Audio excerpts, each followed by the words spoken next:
Top 5 du tennis sans thème qui vont vous prendre de cours aux éditions Manocan. C'est le livre que vous avez écrit, Laurent Chiambretto. Rebonjour, Laurent. Alors un livre qui regorge d'anecdotes sur les anciennes gloires du tennis, mais aussi sur les joueurs actuels. Par exemple, dans votre livre, on apprend qu'André Agassi a gagné un Roland-Garros sans sous-vêtements. Est-ce que vous pouvez nous en dire plus ?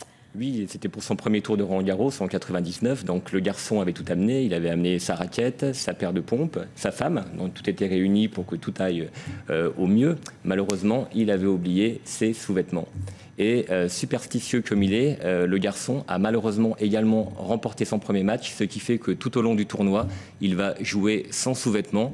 Et lors de la finale, il va gagner son seul titre à Roland-Garros en 99.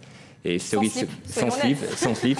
Et cerise sur le gâteau, le soir même, lors du dîner des champions, c'est là où il rencontra Steffi Graf. L'histoire ne dit pas s'il avait depuis remis un slip ou pas.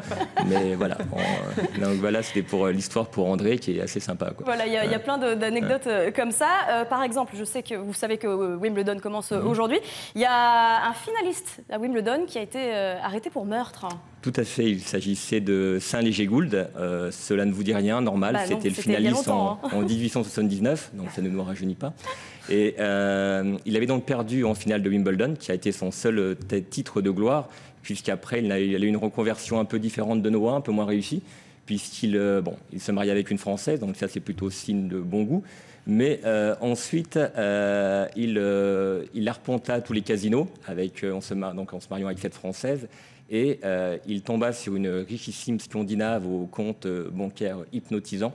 Et le lendemain, on l'arrêta à la gare de Marseille. Et dans sa valise, on découvrit la tête décapitée et les deux jambes de cette Scandinave. Bravo. Donc un beau final. Il se retrouva à l'île du Diable, dans le pénitencier. Et une fois mort, son corps fut jeté en pâture aux requins. Donc un beau happy end. Merci, voilà. Laurent. On dit que le tennis est un sport de gentleman. Pas forcément.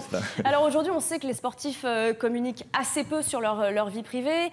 On sait que les sportifs sont de plus en plus lisses. On pense par exemple à Roger Federer ou encore à Rafael Nadal qui communiquent très peu. Comment on arrive à écrire un livre sur les anecdotes bouillantes justement des joueurs de tennis ? C'est très difficile. En fait, c'est plus sur les joueurs, entre guillemets, dont la carrière est déjà finie, où on apprend des petites choses, comme par exemple l'autobiographie d'André Agassi, Open, où là, il se lâchait entre la moumoute et son contrôle positif caché par l'ATP.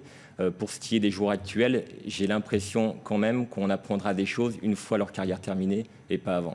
Donc, toutes les recherches se font vraiment par rapport à des faits existants ou des faits un petit peu plus ludiques, mais moins poussés et moins approfondis que les joueurs du passé. Si vous deviez écrire le même livre, mais imaginons dans 10-15 ans, il y aurait encore des choses à raconter sur les d'aujourd'hui qui sont assez lisses ? J'espère, mais c'est vrai que quand on voit le quatuor Nadal, Murray, Djoko et Federer, même si Djoko est un petit peu plus fun que les trois autres, il semble difficile de trouver, tellement qu'ils verrouillent leur image, il semble difficile de trouver quelque chose qui va aller à contre-courant de ce qu'ils ont fabriqué pendant des dizaines d'années. Sauf peut-être pour Gulbis, on sait que lui, c'est un caractériel. C'est un caractériel comme mon fils, il aime la vie, mais derrière, les résultats suivent un petit peu moins. On ne peut pas faire les deux à la fois. Et on apprendra des choses sur lui, mais est-ce que le grand public s'intéressera s'il ne fait pas mieux que 25e mondial ? Alors, on sait que Wimbledon peut nous réserver des surprises. Vous qui êtes un spécialiste quand même du tennis, vous voyez qui arriver en finale et peut-être gagner cette année ? Va-je être surprenant si je cite Murray, finaliste à Wimbledon, dans son jardin, vainqueur aux Jeux Olympiques après avoir mitraillé Djokovic et Federer. Tsonga, j'y crois un petit peu moins. Encore que j'ai lu une statistique qui était intéressante, c'est qu'il va rencontrer certainement 3 joueurs du top 5 s'il va jusqu'au bout. Et le dernier joueur à avoir battu 3 joueurs du top 5 à Wimbledon, c'était Stich en 91. Stich à l'époque était 7e mondial et sortait d'une demi-finale à Roland-Garros, comme Tsonga. Peut-être que c'est de bonne augure, mais ça me semble un petit peu compliqué. Laurent Chiambretto, top 5 du tennis sans thème qui vont vous prendre de cours aux éditions Manocan. On signale Rajega, un spécialiste de la caricature sportive qui a illustré votre livre. On est ravis de vous avoir reçu sur ce plateau. Merci beaucoup. Merci. Laurent, tout de suite, le rappel des titres qui est signé